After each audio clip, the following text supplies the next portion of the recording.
By the time Victor Bellamy called me dangerous, the whole town had already seen my face. He had printed 80 warnings and placed one beneath every plate at the Saturday charity supper. Elias Hart's boarding house had provided the food. I had spent 2 days cooking for people who lowered their voices when I entered a shop. Now they were studying my railway station photograph beneath the words, "Warning regarding Miss Clara Bennett." I stood near the kitchen doors with flour on my sleeve. My mother's blue ledger was locked in my room at Hart House. Victor stepped onto the stage carrying a hotel menu and a sworn statement. He told the room I had followed him west after he ended a brief and regrettable correspondence. He said I had attached myself to a vulnerable widower. Then he looked toward Elias's children and gained access to his household. Elias's son stared at his plate. His daughter reached for my hand, but her aunt pulled her back. Victor waited. Fraudulent. Forks stopped moving. He held up the menu and asked why recipes belonging to Bellamy House appeared in my possession. Victor had copied them from letters I sent while we planned our marriage. The originals were locked at Hart House, beside his promise that I would own half the dining room he now claimed as his alone. I only had to retrieve it. Elias came beside me. "Don't," he said. Victor unfolded the statement. At the bottom was Elias Hart's signature. Beside it lay a payment notice stamped with Victor's name. Due Monday. If Elias missed it, Victor could take the boarding house. The man who had given me work, a locked room, and a place at his table had helped create the accusation that made me need all three. Victor smiled. "I believe we have our answer. If I opened the ledger, I could clear my name and leave Elias's children without a home." I stepped forward. "My name is Clara Bennett. The recipes are mine. The letters are mine." Then I turned to Elias. "And before I bring that ledger into this room, Elias Hart has something to confess. 3 weeks earlier, the westbound train left me on the platform at Cedar Vale with one suitcase, 37 cents, and a man who would not touch me." Victor stood beneath the station clock in a black wool coat I recognized from the photograph he had sent in March. He was taller than I expected, and untouched by the coal smoke. I smiled because I had practiced that moment for 800 miles. He did not smile back. "You came early. You came early. You wrote that the 15th would be better." I wrote that before circumstances changed. The porter placed my suitcase between us. Victor's attention dropped to the blue ledger beneath my arm. For 1 second, his expression lost its polish. "You brought that?" "You asked me to." A woman near the ticket window turned slightly. Victor noticed her listening. His voice grew formal. "Miss Bennett, I sent a letter, advising you not to travel. No letter reached me. That is unfortunate, but it changes nothing." He took a folded paper from his coat. I saw my name typed across the top, followed by words too small to read. "There has been a misunderstanding," he announced. "Our correspondence was never a binding engagement." The porter stopped moving. 2 men waiting for freight looked over. I could have opened the ledger then. Victor's letters were tied inside with green ribbon. The last one ended with, "Come west, Clara. Bring the book. We will build something worthy of your mother." Instead, I kept my hands still. I sold my room to buy the ticket. Victor's mouth tightened as though I had mentioned something indecent. "I am not responsible for choices you made without confirmation." He placed the folded statement on the station bench. "I suggest you return east." "With what money?" That was the first question he could not answer, without looking cruel. He chose not to answer at all. Victor walked away while the station clock marked 4 minutes past 3. No one spoke to me. The porter carried a trunk inside. The woman at the ticket window studied the schedule. One of the freight men coughed into his glove. By evening, every person on that platform would have a version of what happened. In most of them, Victor would be sensible, and I would be desperate. I sat on the bench beside his statement, without touching it. Across the street, a man emerged from the hardware store carrying a paper sack of hinges. Sawdust clung to one sleeve of his brown coat. He glanced toward Victor, then toward me, and stopped. He crossed after everyone else had decided not to. He looked tired rather than old. A split ran across his right knuckle. His boots needed new heels. "Elias Hart," he said. I waited for the rest. He nodded toward my suitcase. "Do you have somewhere to stay?" "No." "A return ticket?" "No." His eyes moved to the ledger, but he did not ask for it. "I run a boarding house near the North Road. My cook left yesterday. The room locks from the inside, and the wages are written down."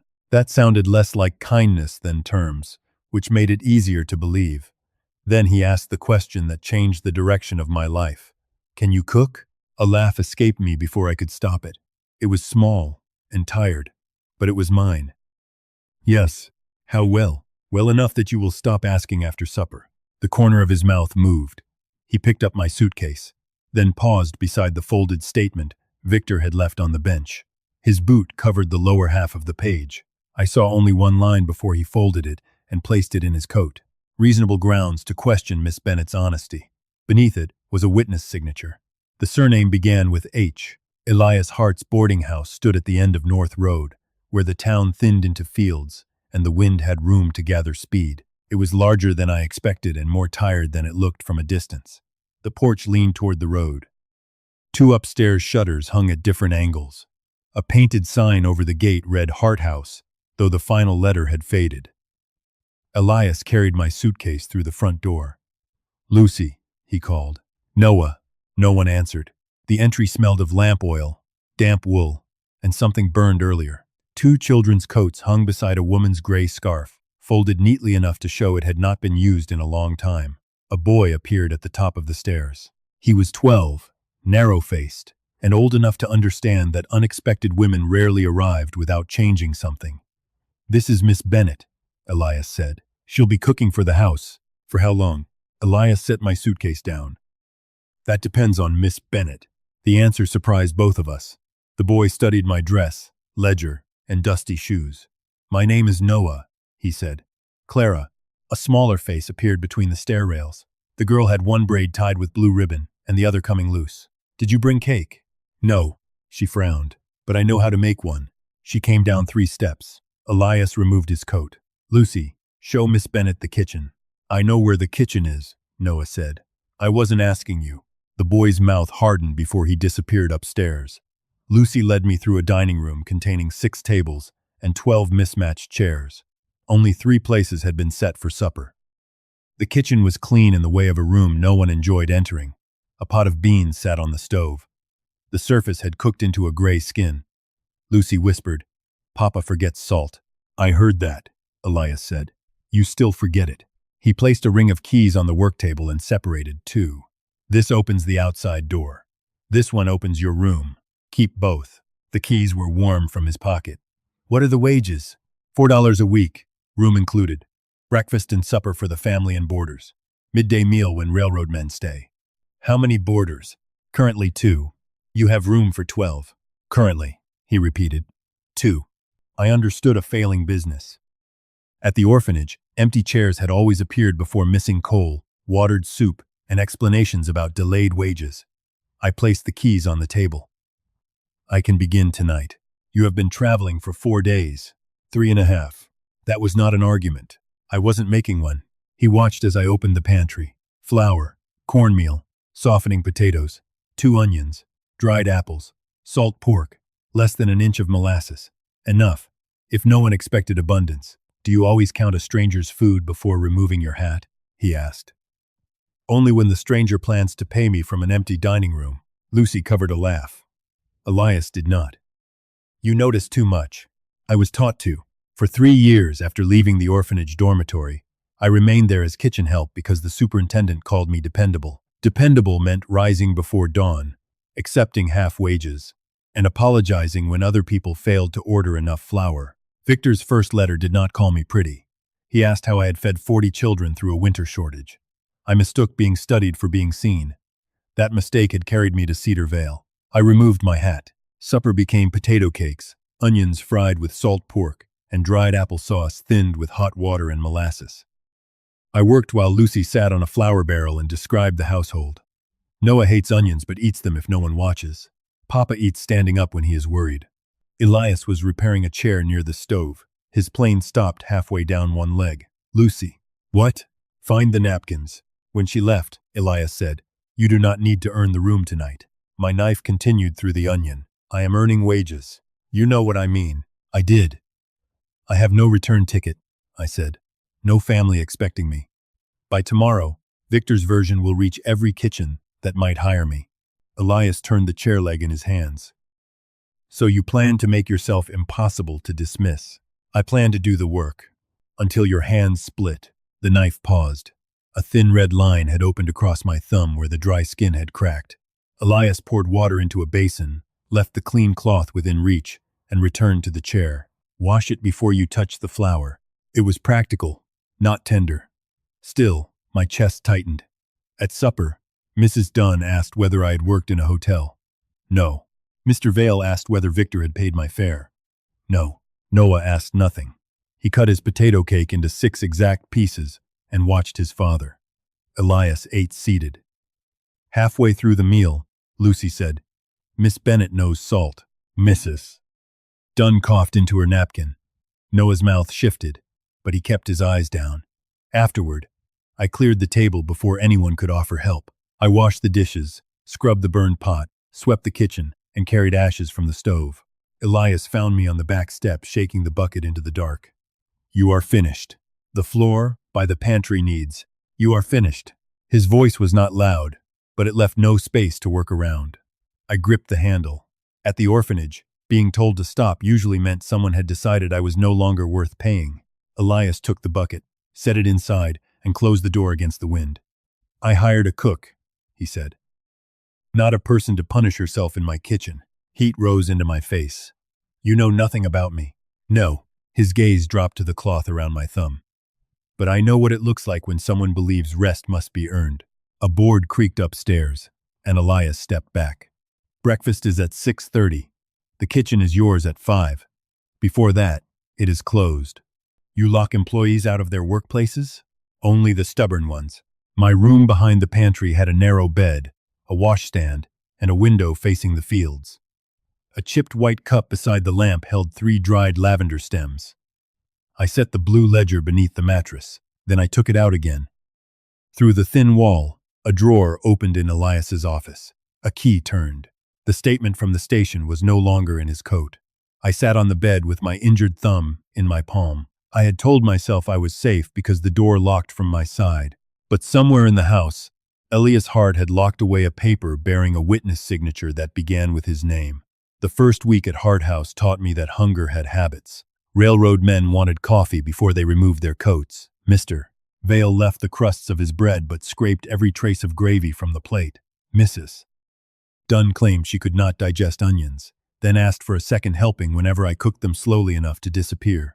By the 9th day, 4 of the empty rooms were occupied. Elias said it was because the North Road had become too muddy for travelers to continue after dark. Lucy said it was because I knew salt. Noah said nothing, but he began appearing in the kitchen 5 minutes before supper and finding reasons to remain there. I did not ask which explanation Elias believed. I kept accounts in a school notebook, stretched the molasses, and stopped working when the clock reached 9 because he had begun taking the broom from my hands without discussion. The blue ledger stayed beneath my mattress.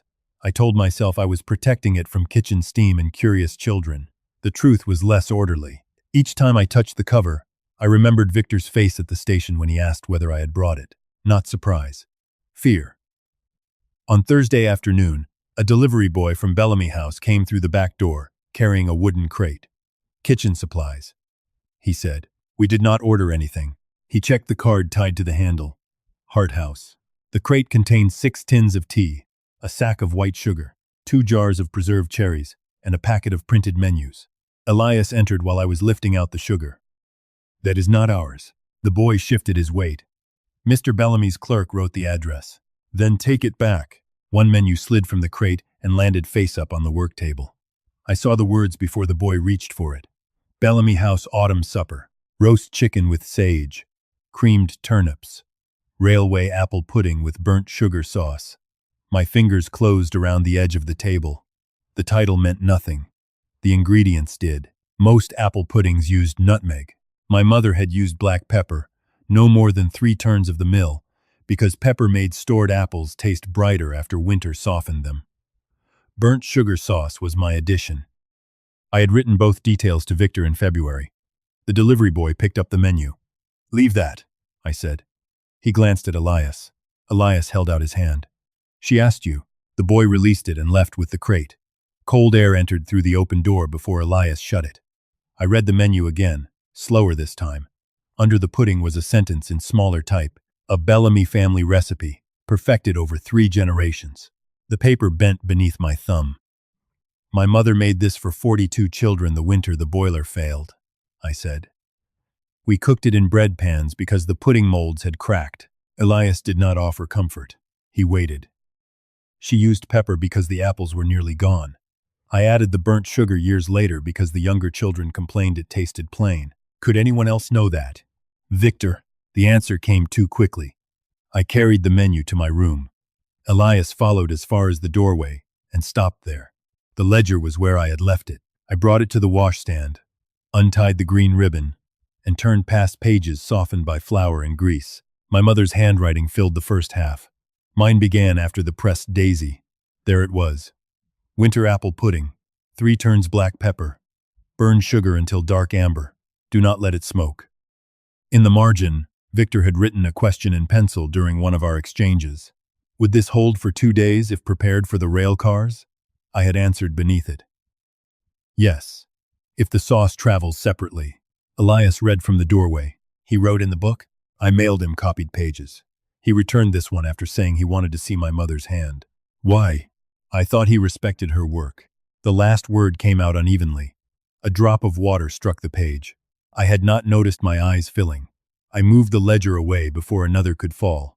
Elias turned toward the hall. Lucy, stay downstairs. Her footsteps retreated. He still did not enter. What else did you send him? 16 recipes. Cost estimates. Notes about storage. Portions for rail crews. That sounds less like courtship than a business proposal. He said it could be both. Elias's jaw tightened. I turned several pages and found Victor's letter from March, folded between a recipe for corn cakes and one for preserved peaches. Your practical mind is the reason Bellamy House will succeed. When you arrive, the dining room will belong equally to us, as with every dish we build together. The signature was his. Elias read it twice. This is evidence. It is a love letter. It can be both. I hated him for using the same answer Victor once had. The ledger snapped shut beneath my palm. You knew he questioned my honesty before I arrived. Yes. You saw his statement. Yes. And you still brought me here. His hand settled on the doorframe. I watched him leave you with no money and nowhere to sleep. That explains the room. It does not explain what you knew. No. The single word sharpened the air between us. I wanted to ask whether the hidden signature was his. The question reached my throat and stopped there. If he said yes, I would have to leave. If he lied, I might believe him because I still needed the wages. That was the old mistake again, letting necessity decide which truths I could afford. A knock sounded downstairs. Noah called. Papa? Elias did not move. What? He answered. There's a man. From Bellamy House. We returned to the kitchen. Victor's clerk stood beside the work table in a dark blue coat. The delivery crate was gone. In its place lay a cream envelope bearing my name. He kept his gloves on. Mr. Bellamy apologizes for the mistaken delivery. I doubt that. The clerk's expression did not change. He requests the return of the menu and any other hotel property that may have entered this house. The menu is in my room. Then I will wait. Elias stepped between him and the hallway. No. The clerk turned to me. Mr. Bellamy also wishes to remind Miss Bennett that reproducing proprietary recipes may expose her employer to legal action. Employer, not me. Hart House. Victor already knew where to press. I opened the envelope. Inside was a typed notice ordering me to cease preparing 6 named dishes. The apple pudding was first. At the bottom, beneath Victor's signature, was a supporting declaration from a local businessman who claimed Victor had raised the ownership dispute before my arrival. Elias Hart. This time, nothing covered it. Elias saw the page in my hand. The clerk saw his face, and before either man could speak, I understood that Victor had not sent the crate to the wrong kitchen. He had sent it to find out whether I still had the ledger. The clerk left Hart House without the menu. He folded the cream envelope and slipped it inside his coat, as though the threat belonged to him now. The notice with Elias's signature remained in my hand. Noah stood near the pantry door. Lucy had stopped halfway down the stairs. Neither child asked why their father's name appeared beneath Victor Bellamy's. Elias waited until the front door shut. Go upstairs, he told them. Noah did not move. Is he taking the house? No. The answer arrived too fast. Noah heard it. So did I. He took Lucy's hand and led her upstairs. his shoulders rigid beneath his shirt. I laid the notice on the work table. You signed this? Yes. The word struck harder than an excuse. Why? Elias glanced toward the ceiling. Not here. You have had 9 days to choose where. A carriage stopped outside before he could answer. Mrs. Abigail Cutler entered, carrying the Cedar Vale Relief Society's account book and the expression of a woman who disliked being made late. She chaired Saturday's charity supper and decided which kitchens supplied it. I came about the menu, she said. Her attention moved from Victor's printed menu to the warning between Elias and me. Mr. Bellamy says there is a dispute concerning the recipes Hart House proposed. Hart House proposed no recipes, I said. You asked what I planned to serve, and you described 6 dishes also being offered by Bellamy House. Because he copied them. Her eyes shifted to Elias. He started to speak. Mrs. Cutler lifted one gloved hand. I do not need domestic explanations. I need certainty. Domestic. The word reduced theft, fraud, and a false engagement to a private embarrassment decent people should keep quiet. The supper is in 2 days, she continued. 80 tickets have been sold. Hart House may provide the food, but Miss Bennett is not to enter the dining hall. Elias's chair scraped the floor. She is the cook. She may cook. Mrs. Cutler fastened her handbag. She may not become part of the evening. I knew that arrangement. Be useful. Stay invisible. That will be acceptable, I said. Elias turned toward me. No, the old reflex had already spoken through my mouth. Agree quickly. Keep the work. Protect the roof. Ask questions after everyone else is safe. Relief crossed Mrs. Cutler's face. I pressed my cracked thumb against the table until the sting cleared my head. No, I corrected. It will not. Her relief disappeared. I will prepare the food, I said. And I will be present when it is served. If you create a disturbance. I did not create this one. Mrs. Cutler left without giving permission. For the next 2 days, Hart House filled with heat. Steam clouded the windows. Lucy peeled apples at the end of the table. Noah carried wood and stopped pretending he entered the kitchen only for water. Mrs. Dunn rolled pastry. Even Mr. Vale tied on an apron after I caught him stealing sugared crust. Elias worked beside the ovens without asking me to forgive him. He chopped onions badly and burned a tray of walnuts. Each time our hands approached the same bowl, he withdrew first. Saturday afternoon, he found me fastening the cuffs of my gray dress. Take the ledger. No, Victor knows it exists. That is why it stays here. If he claims the recipes, he will do that whether I carry proof or not. Elias kept to the edge of the doorway. I can tell them what I signed. You can tell me first. His mouth closed. The cowardice was quieter than Victor's. It was not less real. The charity supper occupied the assembly hall above the fire station. 8 long tables crossed the floor beneath strings of paper flowers. Cedar Vale had dressed in dark wool and brought its curiosity. Mrs. Cutler met us at the entrance. You may use the kitchen doors, she told me. I know where doors are. Elias carried the roasting pan past her before his temper found words. For an hour, work protected me. Plates went out. Empty dishes returned. Guests praised the apple pudding without asking who had made it. My name reached the kitchen only in pieces. Station, letters, widower, children. At 7:30, Mrs. Cutler struck her glass. A Bellamy House boy entered carrying printed warnings, my station photograph beneath the same black headline. With the chairwoman's permission, he slipped one beneath every plate. Elias seized the remaining stack. Victor's clerk caught his wrist. Mr. Bellamy has the chairwoman's permission. Mrs. Cutler stood near the stage, pale and motionless. Elias could have knocked the papers aside. Victor was counting on it. Instead, he released the boy. I'm going out there, he said. The clerk shifted in front of the doors. Mr. Bellamy asked that you remain until called. The trap was exact. If Elias forced his way through, he became the unstable widower under my influence. If he stayed, his silence became agreement. I walked around them and entered alone. 80 faces lifted from the notices as I entered. Victor stood on stage with the hotel menu and sworn statement. He reduced a year of letters to a brief and regrettable correspondence, then accused me of following him west. Miss Bennett attached herself to a vulnerable widower, he said, turning toward Elias's children. She gained access to his household. Noah stared at his plate. Lucy stretched her fingers toward me as I passed behind her chair. Judith Hart pulled the child's hand into her lap. Not now, she whispered. The movement was small enough to appear kind. It hurt more than the notices. Fraudulent. Miss Bennett, why are recipes belonging to Bellamy House in your possession? Elias called my name from behind the blocked kitchen doors. Every instinct told me to lower my head, protect the evening, and become harmless again. I kept them at my sides. They belong to me. Victor smiled as if I had reached the line he expected. He unfolded the sworn statement, exposing Elias's signature above a mortgage notice due Monday. Noah read enough to understand. Papa signed that? Elias pushed past the clerk.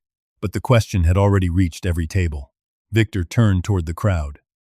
I believe we have our answer. My name is Clara Bennett, I said. The recipes are mine. The letters are mine. Then I faced Elias.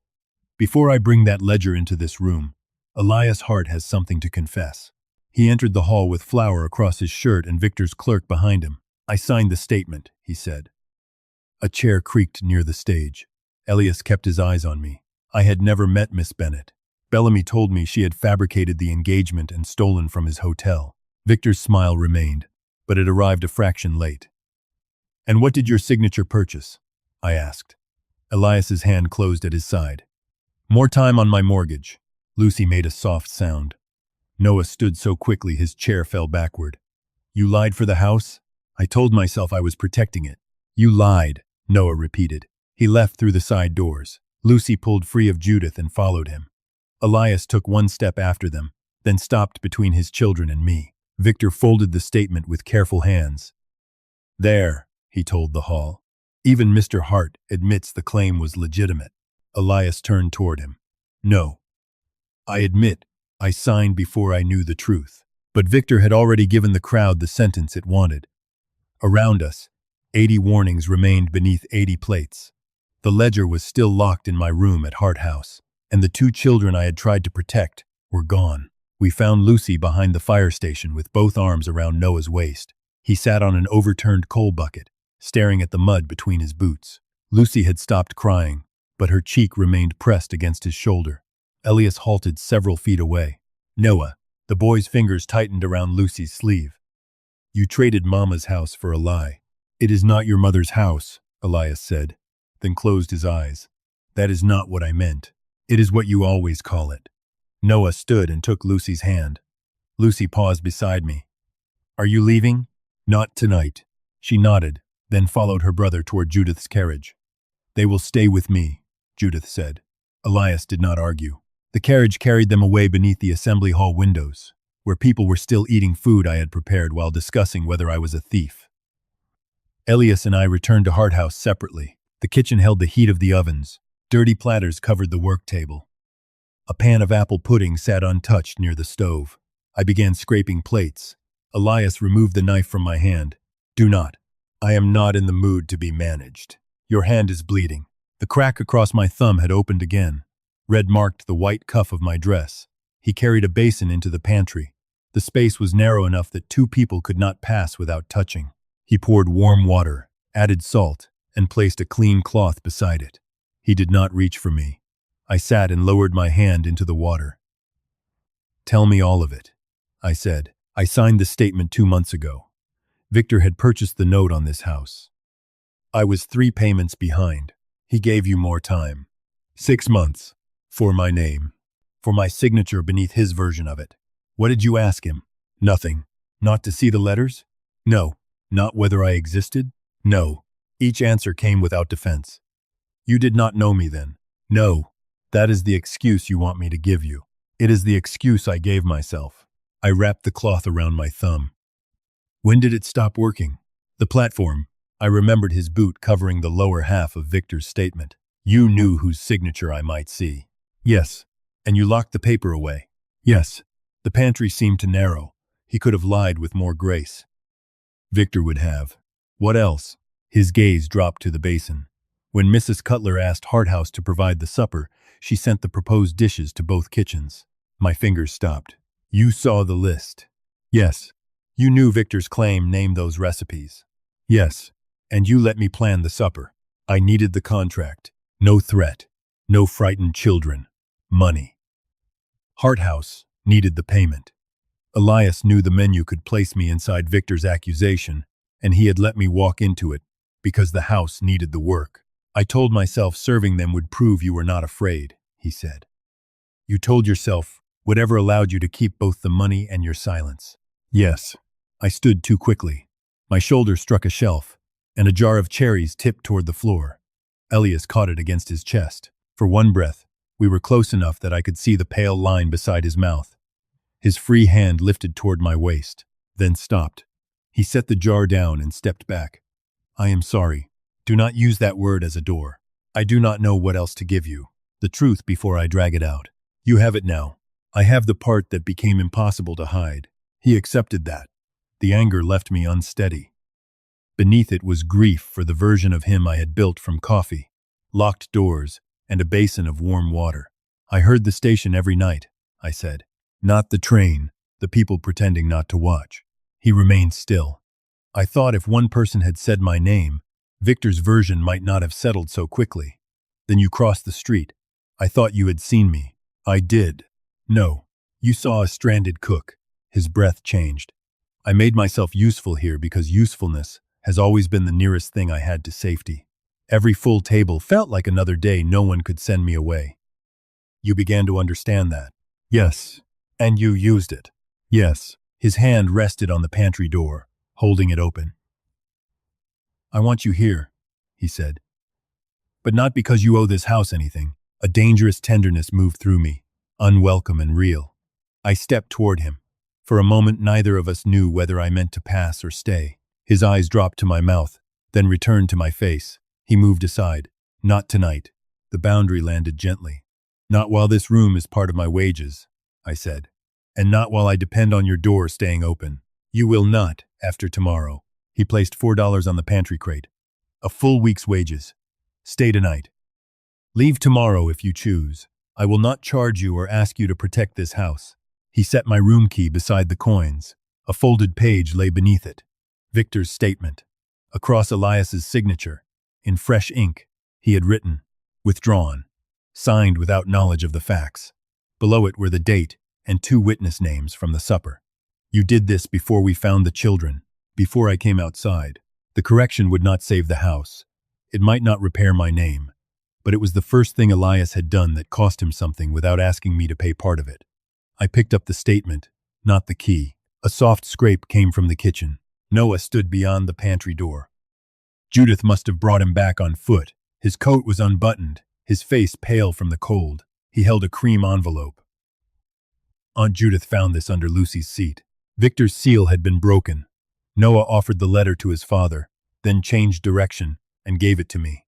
Inside was one sentence. Return the blue ledger by noon tomorrow, and the Hart debt will be forgiven. Beneath it, in Victor's handwriting, were 6 words that made Elias go still. You know what happened to the copy. What copy? I asked. Elias took the letter only after I released it. I do not know. Noah watched him. Elias read the line again. That answer is true. The boy's face did not soften. Then say the rest, Noah said. Elias folded the page once, carefully. Victor believes there is another record of the recipes, or another set of letters. Do you believe that? I asked. I believe he is afraid enough to trade a house for it. Noah stepped into the pantry. He did not stand beside his father. He stood beside the open door. Lucy is at Aunt Judith's, he said. I came back because she forgot her doll. His eyes moved to the money, the key, and the withdrawn statement. Are you going? I could not promise him what I had promised Lucy. I am deciding. Noah nodded with the exhausted seriousness of a child who had heard too many adult decisions presented as protection. Then decide after breakfast, he said. People make worse choices when they have not eaten. It sounded like Elias. That hurt too. Breakfast was ready before anyone spoke. Noah set 4 bowls on the table, then removed one. Lucy was still at Judith's. Her empty chair made the kitchen feel arranged around an absence. I had packed my suitcase before dawn. The blue ledger lay beneath 2 dresses, wrapped in my apron. Victor's letter remained on the work table beside Elias's withdrawn statement. Return the blue ledger by noon tomorrow, and the Hart debt will be forgiven. Elias placed a corn cake on my plate. You do not have to go. Yes, I do. Noah's spoon stopped. If I stay, every decision I make about Victor also decides whether your children keep this house. I cannot tell where courage ends and debt begins. I withdrew the statement. And I am still sleeping under a roof Victor can take from you. Elias sat opposite me. I will not give him the ledger. That is not your decision. No. He held my gaze. I will not ask you to. The difference mattered. It did not make staying clean. A knock came before Noah finished breakfast. Martin Cole, Cedar Vale's only attorney, entered with rain on his hat and a leather folder beneath his arm. He had attended the charity supper and spent most of it watching Victor rather than eating. The Relief Society asked for advice, he said. Hart House should receive the same information. The society had suspended payment for the supper until the ownership dispute was resolved. The railroad lodging agent had removed Hart House from its recommended list. Victor had also filed notice that Elias's withdrawal proved his original statement had been false. That is not what it means, Elias said. It is what Bellamy intends to argue. The mortgage payment was due Monday. Without the supper income, the bank would not extend credit. Noah pushed his bowl away. Are we poor? We are short, Elias said. That means poor when adults say it. Martin studied the folder. I asked, what happens if I give Victor the ledger? Elias's chair moved. Martin answered first. His offer is not a legal release. Surrendering the ledger could also be treated as acknowledging his claim. So I lose the evidence, and he may still take the house. Yes. Victor had offered mercy, designed to leave no witness. Martin showed me one more paper, a complaint accusing me of interfering with Bellamy House's business. I have sold nothing. You cook the dishes. In another kitchen. Mr. Bellamy argues that the recipes themselves are his property. Can he have me arrested? Not on this complaint. He can make hiring you expensive. That was enough. At 9, Mrs. Cutler sent for the Relief Society's platters. At 10, both remaining boarders paid their accounts and left. Mr. Vale apologized. Mrs. Dunn did not. By 11, 6 bedrooms stood empty again. I carried my suitcase into the hall. Noah waited near the coat pegs. Lucy will think you left, because of her. I am going to tell her myself. She will still think it. Children did not confuse explanation with absence. I placed my room key on the narrow table. Elias held it back toward me. Keep it. No. So you can return. Not while returning means you lose something each day I remain. His hand stayed extended. I closed his fingers around the key. If anything ever happens between us, it cannot begin, because Victor stranded me, and you had an empty room. He did not interrupt. I will not turn gratitude into love. I will not let pity choose for either of us, and I will not stand beside you while I still need your house more than I trust you. What do you need? A door that is mine. He lowered his hand. Mrs. Green at the laundry rented me an attic room above her pressing shop. The ceiling sloped over the bed, and steam rose through the floorboards. The rent took half my wages in advance. I carried the ledger to Martin's office before unpacking. He examined the letters without touching the oldest pages. These show a promise, he said, possibly a partnership. They do not prove your mother created every recipe. What would? Dated copies, witnesses, hotel records. She died 11 years ago. Records often outlive people. The phrase felt cruel until I understood he meant it as hope. Make copies of the letters. The print shop belongs to Victor's cousin. Then write them by hand. That will take time. I have more time than he wants me to believe. Martin agreed to store the ledger in his safe. I kept the green ribbon and the pressed daisy. When I returned to the laundry, a notice had been pushed beneath my door. MRS. Green does not employ Miss Bennett and assumes no responsibility for her business dealings. She had signed it after customers threatened to take their washing elsewhere. I found her downstairs lifting wet sheets from a tub. You can remove me, I said. She wrung water through both fists. I rented you a room, not my courage. I understand. My husband left me this building and 3 unpaid tax bills. Understanding does not make the collector kinder. She was afraid with arithmetic behind it. I will use the back stairs, I said. Relief crossed her face. Another kitchen door. Be useful. Stay invisible. This time, I recognized the bargain. No. I will enter through the front, like every tenant. If that costs you business, return my rent, and I will leave. Mrs. Green studied me, then tore the notice in half. Front door, she said. Do not expect tea. I can make my own. At dusk, Elias arrived, carrying my wooden recipe box and the gray scarf from his hallway. The box was under the pantry shelf, he said. The scarf is not yours. It belonged to your wife. Yes. Lucy put it inside the box. She said your coat is too thin. I did not take it. Elias rested the scarf over the railing. I sold my jointer. The jointer was the largest tool in his workshop. How much time did it buy? 1 payment. Victor cannot call the full debt while Monday is covered. You should not sell your work to protect my case. I sold it to protect my children, from a choice I made. He placed an envelope on the step. Inside was a receipt showing the mortgage payment made in full, with no reference to my ledger. I wanted you to know the deadline is no longer attached to your decision. For the first time since the supper, I could choose what to do with the evidence, without imagining Lucy's bed carried into the road. Elias stepped back. Ask me tomorrow, he said. Ask you what? Whether I have earned the right to help. He left before I answered. Inside the recipe box, beneath Lucy's folded note, I found a railway dining circular dated 12 years earlier. A line had been marked in blue pencil.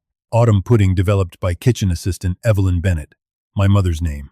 Beside it, in another hand, original preparation notes copied for company archive. Archive location: Cedar Vale freight office. The railway circular spent the night on my washstand beneath Lucy's gray scarf. By morning, steam from the laundry had curled one corner. My mother's name remained clear. Autumn pudding developed by kitchen assistant Evelyn Bennett.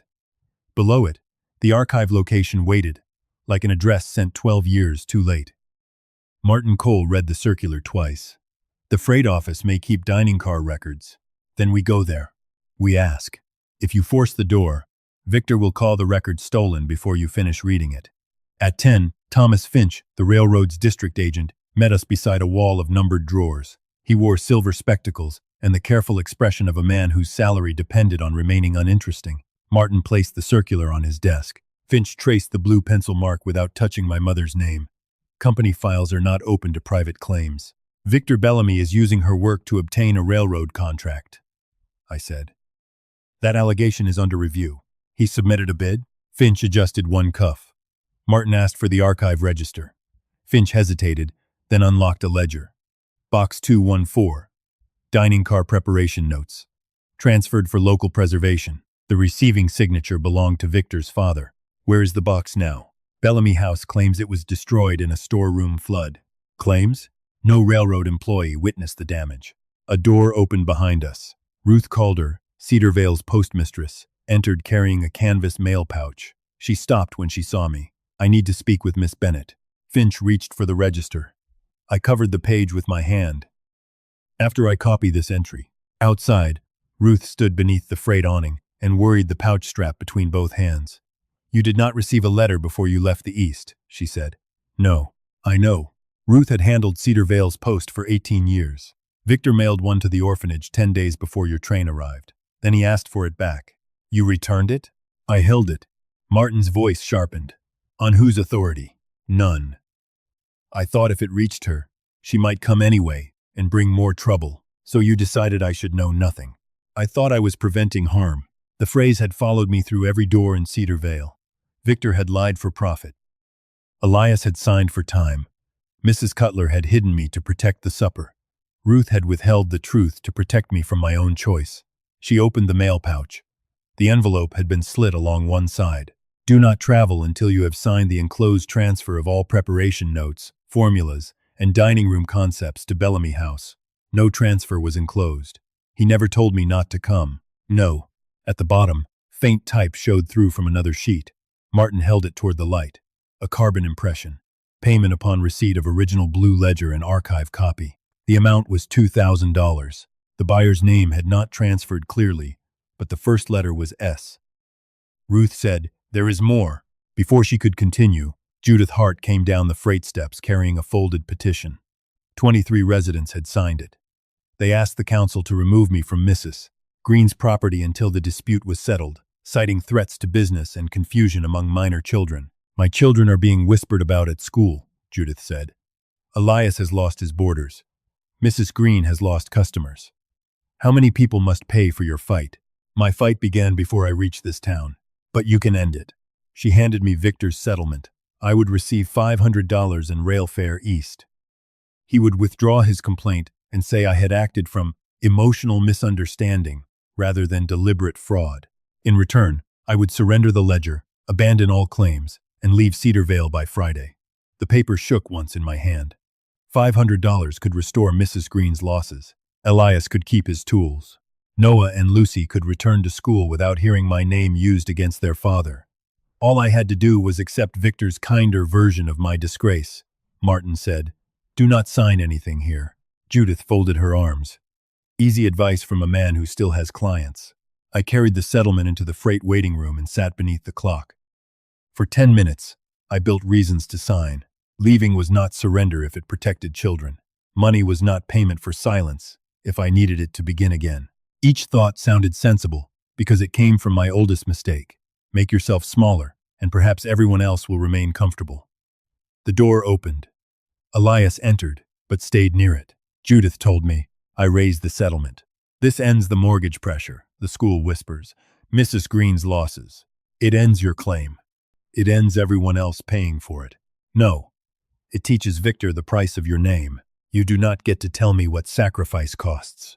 You used mine before you knew me. He absorbed the blow. You are right. He placed a small wooden case on the bench. Inside were his best chisels and a receipt from Thomas Finch. What is this? I sold the tools to purchase certified copies of the archive register and Victor's bid. You cannot keep selling your livelihood. I am not buying forgiveness. I am paying for evidence I should have demanded before signing against you. A certified copy of Victor's proposal lay beneath the receipt. On page 7, Bellamy House claimed exclusive ownership of recipes obtained from the Evelyn Bennett archive collection. The collection, Victor said, had been destroyed. My pen stayed in my pocket. Outside, a carriage stopped hard enough to rattle the windows. Victor entered without his clerk. His coat was unfastened. One glove was missing. He saw the settlement in my hand, then the certified proposal beside Elias. What did Finch give you? No one answered. His gaze moved to Ruth's open envelope. That carbon copy proves nothing. Martin turned slowly. No one had mentioned a carbon copy. Victor realized it one breath too late. Ruth stopped twisting the mail strap. Judith lowered the petition. Finch appeared in the doorway behind Victor.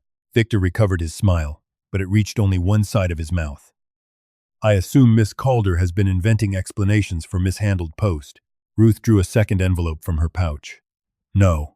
I have been keeping the letter you sent to Samuel Price, the buyer whose name began with S. Victor stepped toward her. Elias moved, then stopped himself. Ruth gave the letter to me. Victor did not watch my hands. He watched the door. He was no longer trying to control what I believed. He was calculating who might leave with the truth. I unfolded the second letter. Samuel Price had been the freight clerk before Finch. Victor promised him $2,000 to move Box 214 into the Bellamy storeroom, alter the register, and deliver the Bennett original when it arrived. Ruth's voice dropped. Samuel was my brother. He died last winter. I kept that because it proves he took the money. I told myself I was protecting his widow.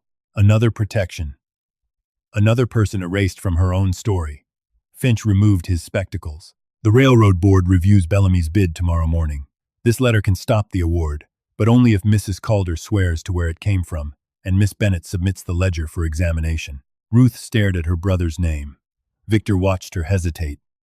The crisis was no longer whether the truth existed. It was whether the people holding it would survive telling it. The railroad board met in the Cedar Vale council chamber at 9 the next morning. 3 directors sat behind a long oak table. Thomas Finch occupied the end seat with the archive register open before him. Martin Cole arranged certified copies in neat stacks. Ruth Calder stood near the wall, holding her brother's letter with both hands. Elias arrived with Noah and Judith. He did not come to stand beside me. That was his choice, and I was grateful for it. The blue ledger rested before me inside a cloth wrapper. I had carried it from Martin's safe through the front door while 23 people who had signed the petition watched from the steps. Victor entered last. His coat was buttoned correctly again. Both gloves matched. His lawyer walked at his shoulder, while Victor carried a black document case of his own. Victor smiled at the directors. Before this becomes theater, remember what is under review. My hotel's ability to fulfill a dining contract. One director, Mr. Harrow, tapped the table. And the ownership of the recipes listed in your bid. Victor's lawyer rose. Miss Bennett has produced sentimental family papers, private correspondence, and accusations from a postal employee who admits withholding mail. None establishes commercial ownership. Ruth flinched. Victor began with her because shame was the tool he understood best. Mrs. Calder protected a thief for nearly a year. Now she asks this board to trust her memory because the thief was her brother. Ruth's hand lowered. The old version of me would have filled the pause. I would have rescued her from the consequence and allowed my own claim to disappear inside her pain. I kept my hands on the cloth wrapper. Ruth raised the letter again. My brother took Mr. Bellamy's money, she said. I kept the proof because I was ashamed. Both statements are true. Victor's smile thinned. The certified archive register came first. It showed box 214 transferred to Victor's father. Victor's bid came next. It claimed exclusive rights to recipes from the Evelyn Bennett archive collection. Victor's lawyer stood. A collection can be lawfully purchased. Then produce the purchase record, Martin said. We are not required to preserve every transaction from 12 years ago. You preserved the ownership. Victor stepped forward. My father acquired abandoned company material. Miss Bennett's mother was a kitchen assistant, not an owner. Assistant. Orphanage cook. A woman whose work could be taken because her title sounded small. Mr. Harrow asked me to open the ledger. I removed the cloth and placed the blue cover beneath the lamps. A burn mark darkened one corner. Flour remained inside the spine. My mother's name appeared on the first page in ink faded to brown. Victor's lawyer requested permission to examine it. No, he blinked. I will turn every page the board asks to see. The book does not leave my hands. Mr. Harrow agreed. We compared the railway circular to my mother's dated entry for autumn pudding. We matched storage notes in Victor's bid to corrections she had written years earlier. Then I opened Victor's letter, promising equal ownership of the dining room and every dish we built together. Victor laughed once. A man's affectionate language during a courtship is not a contract.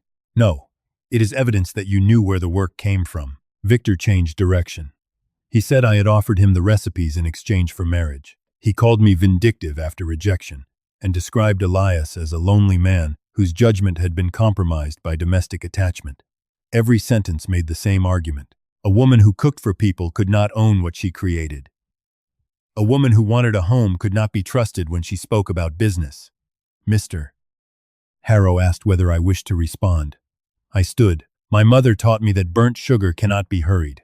Pull it from the fire too soon, and it stays sweet without depth.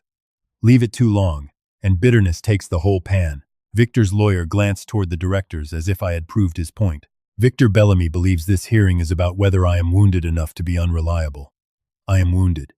He left me at a station after asking me to cross the country. He used my letters, my work, and the fear of people who depended on him. Victor folded his arms. But hurt is not my evidence. I touched the ledger. This is. Then Ruth's letter. This is. Then the archive register and Victor's bid. And these are. You did not reject me because I lied. You rejected me because I arrived carrying the truth. No one moved. Victor answered too quickly. If that book were genuine, the missing company copy would contain the same grease mark beside the peach preserves. His lawyer closed his eyes. I had not opened the peach preserve page.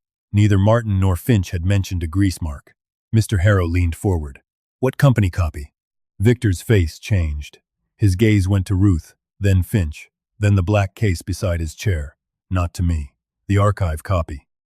The one Samuel Price took from box 214. Ruth's brother's letter said he had been paid to move the box. It said nothing about a grease mark or peach preserves. Finch stood.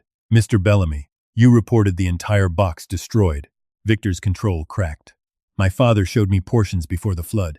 Your father died 6 years before Samuel Price moved the box, Finch said. A sound passed through the chamber. Victor reached for the case. The ownership papers are here. His lawyer caught his wrist. Those documents are not in evidence. Victor pulled free. Open it. That was the first command Victor gave in public that did not sound reasonable. Victor snapped the latches himself. Inside lay contracts, account books, and a thin packet wrapped in waxed paper, the material Victor apparently meant to use to prove Bellamy possession. Victor reached for the packet. Mr. Harrow ordered him to stop. A deputy lifted the packet from the case and separated the copied sheets. The top page was a copy of my mother's peach preserve recipe. A dark grease mark stained the margin. A receipt signed by Samuel Price slid from between 11 more copied sheets and landed on the table. $2,000.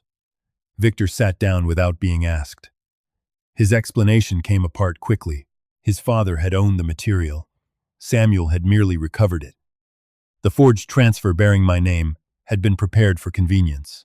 The marriage would have made everything legitimate. Each answer contradicted the one before it. Mr. Harrow raised his hand. No more. The board suspended Bellamy House's bid and referred the documents to the county attorney. Victor's complaint against me would receive no railroad support. The recipes remained disputed until a court entered formal findings, but Victor was prohibited from using them in any railroad contract. It was not complete victory. My mother's work was still called disputed.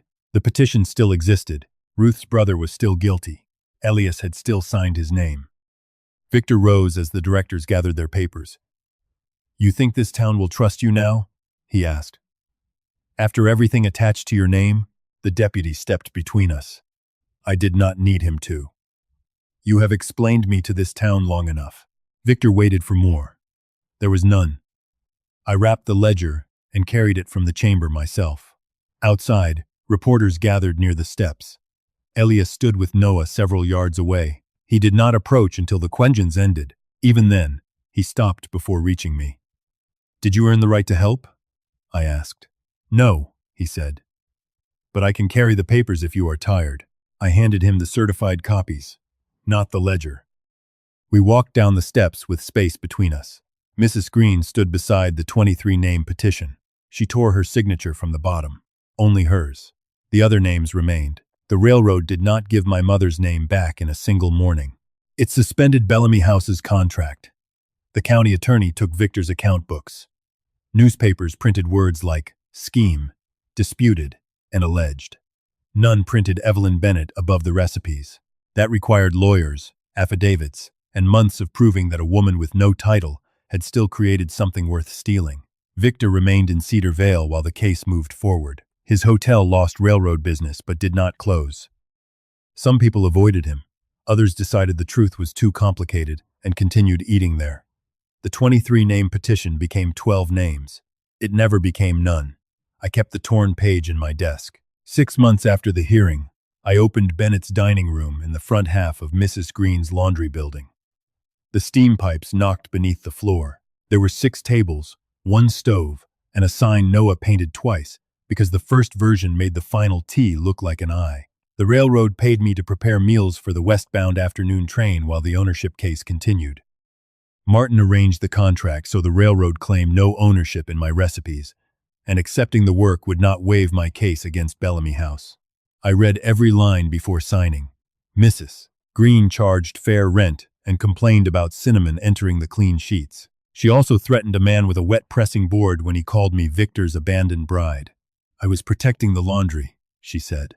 Of course. Ruth testified and resigned from the post office. Samuel's widow stopped speaking to her. Ruth began keeping my accounts 3 afternoons a week, although she checked every envelope twice. Judith returned the gray scarf folded inside a paper parcel. "I should not have pulled Lucy's hand away," she said. "No, I thought distance would protect the children. It protected the lie." She left the scarf on my counter. Accepted was not erased. Noah came after school to split kindling and inspect invoices. Lucy carried napkins one at a time because she believed folded linen deserved individual attention. She called me Clara. Neither child called me mother. I was grateful no one asked them to. Elias rebuilt his workshop slowly. Hart House reopened with 3 boarders, then 5. He did not ask me to return. Every morning at 7, he brought coffee to the dining room and left it beside the stove. Mine had a spoonful of molasses. His was black. For the first month, he stayed only long enough to repair whatever had broken. A loose hinge, a chair rung, the latch on the front window. He gave me an invoice, even when the amount was 25 cents. I paid it. In the second month, he began sitting at the table nearest the door after breakfast. We spoke about Noah's arithmetic, Lucy's ribbons, and the lawsuit only when I raised it. In the 3rd month, he asked whether I would walk with him on Sunday. "Ask me tomorrow," I said. He did. We walked. Nothing repaired the station, the supper, or the signature beneath Victor's lie. Elias never asked me to call betrayal fear.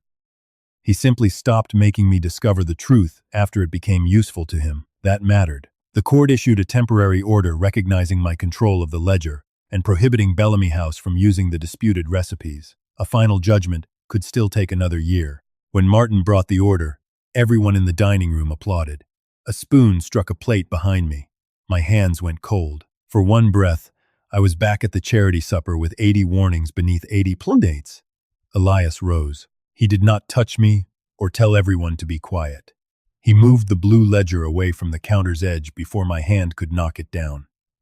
Then he waited until I took my next breath. "I am all right," I said. I know. It was not entirely true.